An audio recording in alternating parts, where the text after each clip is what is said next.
वाह ये सीधी किया बहुत ही क्वालिटी हो गया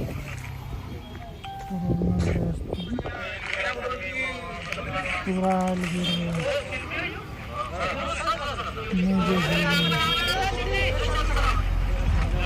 कतला और करने पाऊँ